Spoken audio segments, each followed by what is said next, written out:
नमस्कार दोस्तों, आज मैं आपको अगहन मास की चौथ माता की कहानी सुनाने जा रही हूँ। प्रेम से बोलिए चौथ माता की जय हो, गणेश भगवान की जय हो। एक नगर में एक बुढ़िया माई रहती थी। वह अपने बेटे की सलामती के लिए 12 महीनों का चौथ का व्रत करती थी। हर चौथ को पंसारी से थोड़ा सा गुड़ और घी लाकर 4 लड्डू बनाती, एक बेटे को देती, एक से पूजा करती, एक हथकार के लिए निकालती और एक चाँद उगने पर खुद खा लेती थीं। एक बार उनका बेटा ताई से मिलने गया।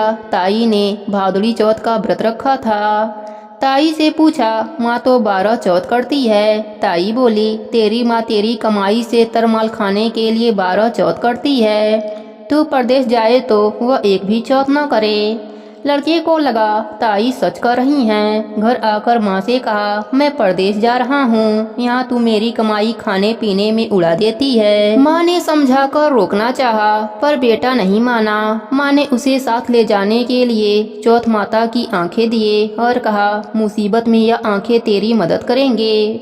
वह आंखें लेकर रवाना हो गया। घूमते हुए एक नगर में पहुँचा। उसने देखा एक बुढ़िया माई रो रही हैं और पुआ बना रही हैं। उसने कारण पूछा तो बुढ़िया माई ने कहा, बेटा इस नगर के पहाड़ी पर एक दैत्य रहता है। पहले वह नगर में आकर कई लोगों को खाने के लिए मार देता था, इसलिए यहाँ का राजा उसे खाने के लिए हर घर का एक आदमी उसके पास भेजता है। और आज मेरे बेटे की बारी है, इसलिए रो रही हूँ और उसी के लिए पुआ बना रही हूँ। वह बोला, तू पुए मुझे खिला दे, तेरे बेटे की जगह मैं चला जाता हूँ। बुढ़िया माई ने खीर पुए उसे खिला दिए। खा पी कर वह सो गया। रात को राजा के सैनिक आए तो बुढ़िया माई ने उसे भेज दिया। दैत्य के सामने पहुंचने पर उसने चौथ माता की आंखें दैत्य की तरफ फेंक कर कहा, हे चौथ माता, यदि मेरी माँ मेरी सलामती के लिए व्रत करती है तो दैत्य का सिर कटकर गिर जावे। तुरंत दैत्य का सिर कट गया। लड़का वापस आ गया। राजा ने उसे उपहार देकर विदा किया। चलते हुए एक दूसरे राजा के नगर में पहुंचा। इस राज्य में आमा तभी पकता था जब एक इंसान की बलि दी जाती थी। सिपाहियों ने उसे पकड़कर आमे में चुन दिया। लड़के ने आंखें आवे में डाले और कहा, हे चौथ माता, यदि मेरी माँ मेरे लिए व्रत करती है तो आमा मेरे बलि के बिना ही झट से पक जावे। आमा तुरंत पक गया। आमे में से मिट्टी की जगह सोने चांदी के बर्तन निकले। अंदर से लड़का बोला, बर्तन धीरे धीरे निकालना, मुझे लग जाएगी। राजा ने उसे निकलवाया और पूछा, इस आमे से तुम बच कैसे गए? लड़के ने बताया कि उसकी माँ चौथ माता का व्रत करती हैं। व्रत के कारण ही वह बच पाया है। राजा को विश्वास नहीं हुआ। उसने एक चांदी की सुराही मंगवाई और कहा कि सुराही की नली से निकलकर दिखाओ, तभी मुझे विश्वास होगा। लड़के ने चौथ माता को याद करके आंखें सुराही में डाले और कहा, मैं भौरा बनूं, सुराही से निकलूं। लड़का भौरा बनकर सुराही से निकल गया। राजा खुश होकर राजकुमारी की शादी उसके साथ करवा दी और सभी लोगों को चौथ माता का व्रत करने के लिए कहा। उसे माँ की याद आई। उसने राजा के पास जाकर खुद के नगर जाने की इच्छा जाहिर की। राजा ने रथ, घोड़ा, हाथी और खूब सारा दान दहेज देकर उन्हें विदा किया। चौथ के दिन अपने नगर पहुंचा। वह अकेला पंसारी के वहाँ माँ का इंतजार करने लगा। सोचा, चौथ का दिन है तो माँ यहाँ जरूर आएंगी।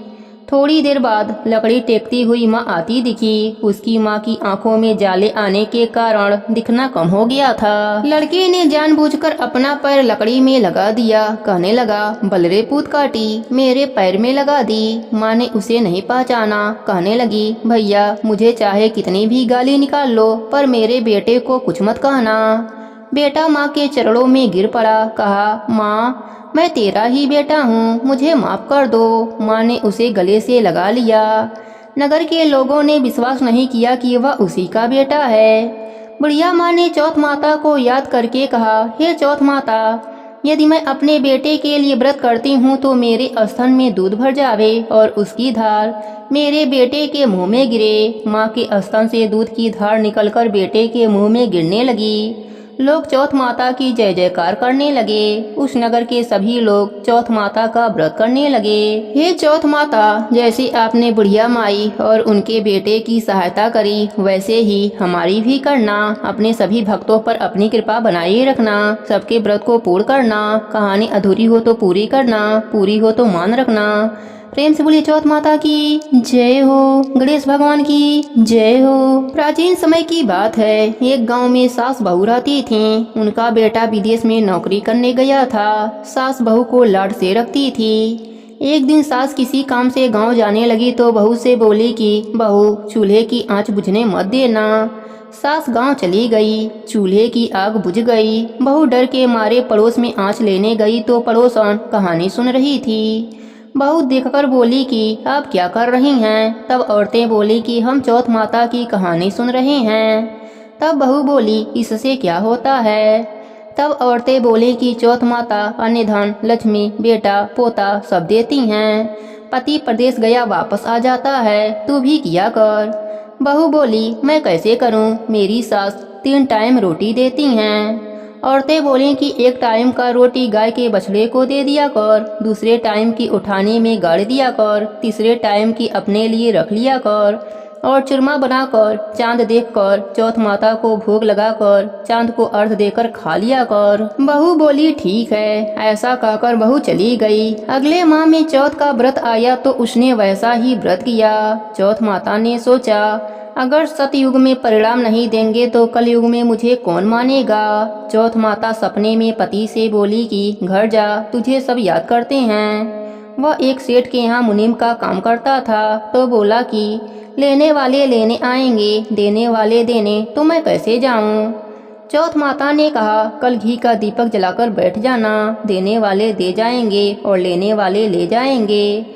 पति ने ठीक वैसा ही किया और सेठ से हिसाब करके घर आने लगा। रास्ते में एक सांप मिला। बोला, मैं तुम्हें खाऊंगा। उसने कहा, मैं अपने घर वालों से मिल लूं, फिर तुम मुझे खा लेना। वह घर आ गया। पत्नी ने दरवाजा खोला पर वह किसी से कुछ नहीं बोला। वह जाकर सो गया। उस दिन चौथ का दिन था। पत्नी ने व्रत किया था। वह जौ देख रही थी। वहीं पटरे पर चौथ, आंखें, चूरमा, दीपक सब रखा था। वह सांप घर में आ गया और उस लड़के के कमरे में चला गया। चौथ माता ने सोचा, यह सांप इसको खा जाएगा, कुछ करना चाहिए। तब दीपक ढाल बन गया, आंखों का तलवार बन गया और सांप को काटकर ढाल से ढक दिया। पति यह सब देख रहा था। सांप के मर जाने के बाद पत्नी से बोला। तब पत्नी बोली, आप तो मुझसे बोले ही नहीं। तब पति बोला, क्या बोलता, यह देख, मेरा काल मेरे साथ आया था, वह मर गया। फिर दोनों ने आपस में खूब बातें करी। सुबह उठा तो माँ से बोला कि माँ, मेरे जाने के बाद कुछ धर्म कर्म करती थी। माँ बोली, नहीं बेटा, तू था तो मंदिर चली जाती थी, पर तेरे जाने के बाद तो कुछ भी नहीं किया। फिर उसने कहा, बहू से पूछो। माँ बोली, यह क्या करेगी, इसको तो मैं 3 समय खाना देती हूँ। बहू ने कहा, मैं करती थी। सास बोली, क्या करती थी। बहू बोली, मैं चौथ का व्रत करती थी। सास ने कहा, क्या सबूत है। वह बोली कि बछड़े से पूछ लो। बछड़ा ने मुंह खोला तो मुंह में से हीरे मोती झड़ने लगे। फिर बहू बोली, उठानी में देख लो। उठानी को खोद कर देखा गया तो रोटी की जगह सोने चांदी के ढेर मिले। तीसरे बनिए से पूछ लो। बनिए की बात भी सही निकली।